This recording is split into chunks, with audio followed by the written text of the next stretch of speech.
So we'd have started with performing hand hygiene before we walk into the room. Now we'll do a safety check to see if there's any hazards on the floor, anything they could trip on, how their level of consciousness is, if there's any distress. We'll also look if there's any issues with the equipment surrounding them or any equipment they're using. We'll also start by checking to make sure we have the right patient, so looking at their armband, see if their name verbally matches who they say they are.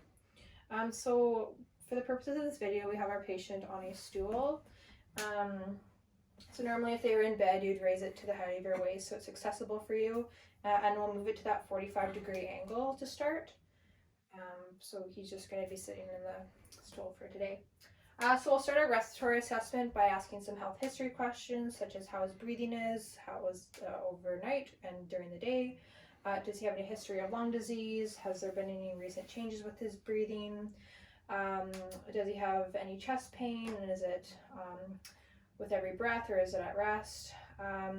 Does he have a cough, and is the cough productive? So is he coughing anything up? As well as if he has any shortness of breath or work of breathing. So does that occur when he's exercising or on exertion or at rest?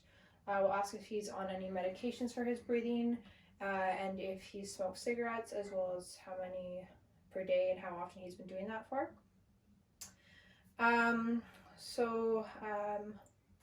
To start with the respiratory assessment, we'll be looking at the head and neck. So we'll be looking for any distress or how his level of consciousness is, because it could be a telltale sign of what's happening with oxygen getting to his brain. So we'll look for any color, like any pallor or cyanosis. We'll look for any work of the accessory muscles with breathing. So that could be the sternocleidomastoid muscles if they look like they're heaving up a lot and down. It could show work of breathing, so normally the muscles shouldn't look too visibly obvious that they're moving. We'll also look for any supplemental oxygen use that he may be on.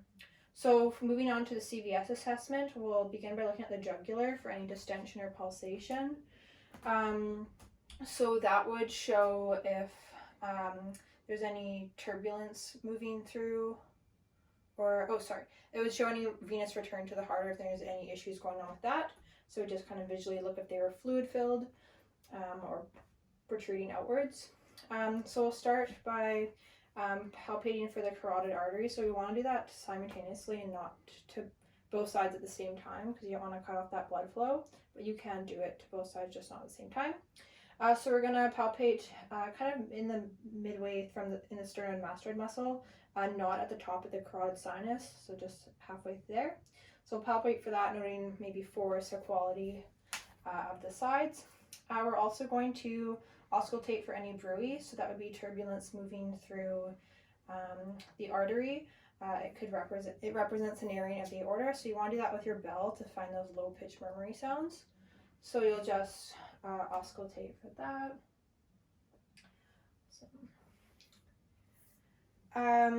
So the patient's still at a 45-degree angle, so we're going to do heart sounds. Heart sounds are best to check at that 45-degree angle.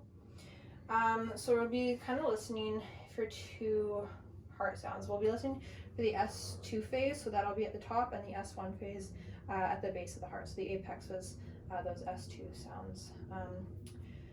So in the S2 phase, or the lub-dub part, the dub part will be the more prominent sound, and that S1 phase, the lub part, will be the more prominent sound. Again, you have the base of the heart and the apex of the heart. I think I might have missaid those earlier. But so for auscultating, you want to listen in 5 areas. So we're listening to the aortic valve, the pulmonic valve, Erb's point, the tricuspid valve, and the mitral valve. So the S2 is represented by closure of that aortic and pulmonic valve, and the S1 is closure of the tricuspid and the mitral valve. So to landmark for those, we're going to listen to everything in intercostal spaces, make sure you're not going over the ribs, but start with those top 2 there. we're going to find where the manubrium meets the sternum, which is the angle of Louis. So we'll start the sternal notch and then move downward to find another notch. So on either side of that, we'll just move to the sternal border and the second intercostal space. So we can listen in for those valves there. And if we move down to the third intercostal space, that's where we're listening for Erb's point. The fourth intercostal space near the sternal border is for the tricuspid valve, and then mitral valve is that fifth intercostal space. Yeah. So we'll be listening with the diaphragm and the bell. The bell's going to find more of those low-pitched murmury sounds. Yeah, so we'll start by landmarking those. So we have the aortic valve, listening for that, the pulmonic valve, and then if we feel down to the third for Erb's point, fourth intercostal space for the tricuspid valve, and the fifth intercostal space for the mitral valve.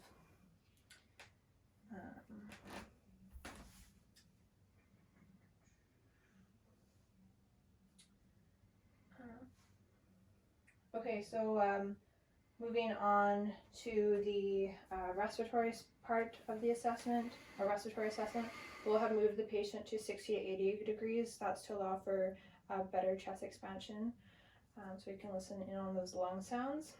So we'll start by palpating for any lumps, mass, or tenderness. We'll look for any accessory muscle movement. So does the intercostal muscles look like they're heaving inwards a lot, or does the diaphragm or the abdominal muscles look like they're moving down and outwards? So anything that could show labored breathing. We'll look for the rhythm of their breathing. So is it regular or irregular? And we'll also note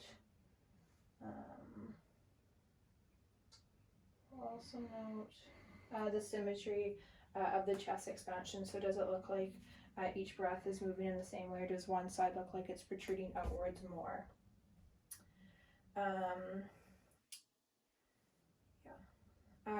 So to auscultate, we start at the apex of the lungs. So it's important to note that on the right side we have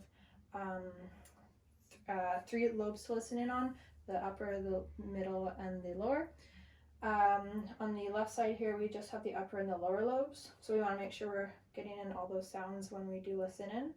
We should be hearing vesicular sounds on both sides, as well as for the whole assessment. We want to be listening to vesicular sounds, not the bronchiovesicular near the sternum there. We want to note the air entry, so the depth and equality of that, as well as we're listening for the breath sounds, like I said before, the vesicular, but also any adventitious sounds. So any crackling or wheezing we'll be listening for. So we're listening for one full exhale and one full inhale, one full exhale. Starting at the apex there.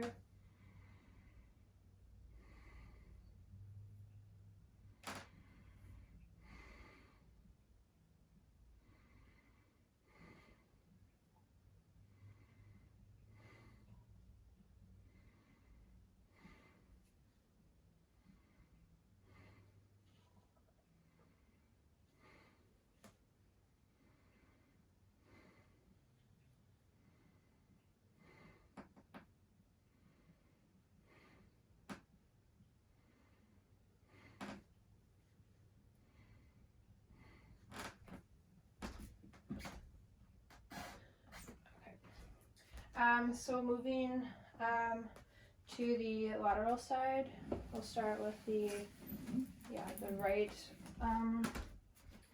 side. So we're listening in at 4 points. We want to make sure we get that middle lobe sound. So we're kind of moving in the Z fashion.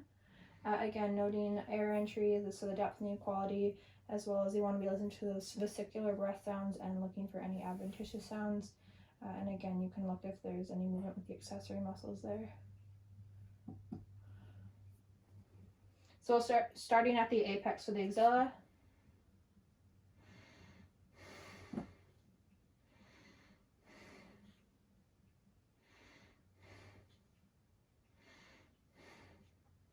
Okay, and then we'll be going to the other side.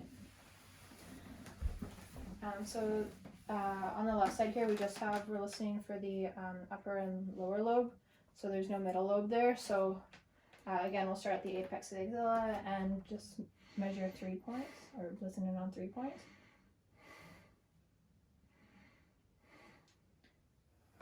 Okay. We'll be moving to the posterior.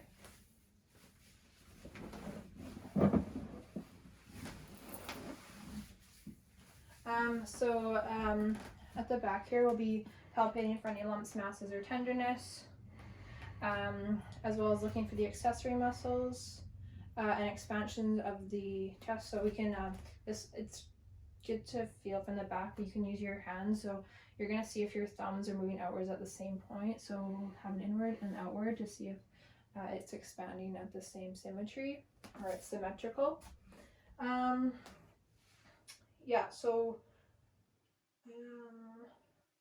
For auscultating, we're gonna listen in on 2 lungs. So we have the right side and the left side and the right side, and we have we're listening to 4 lobes in total. So it's mostly upper lobe, but we do have lower lobe as well.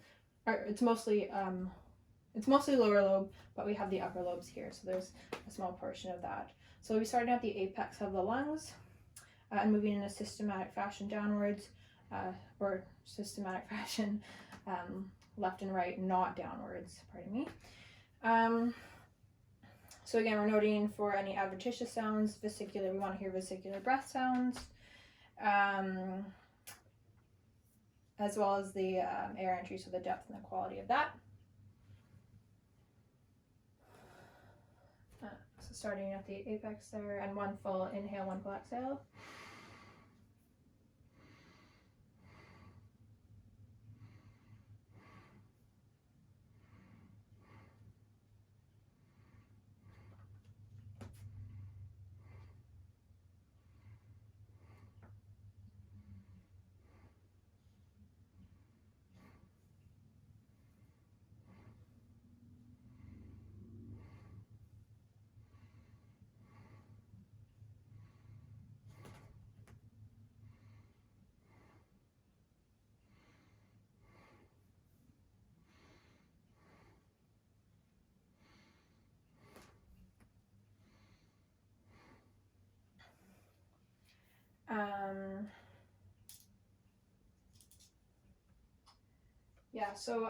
When we had listen to the posterior sounds,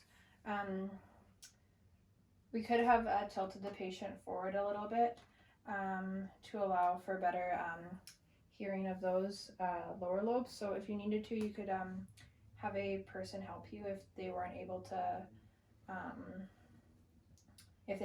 to sit up or move forward on their own. As well, having them tilted forward a little bit in that upper angle, you'll be able to better hear quality if there's any issues with the pleural fluid, or if there's any free fluid in the pleural space. So yeah, I'll get the patient to turn around.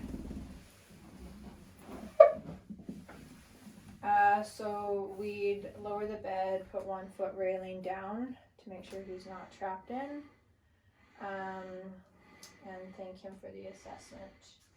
And yeah, we can move him back to that 45-degree angle. Yeah.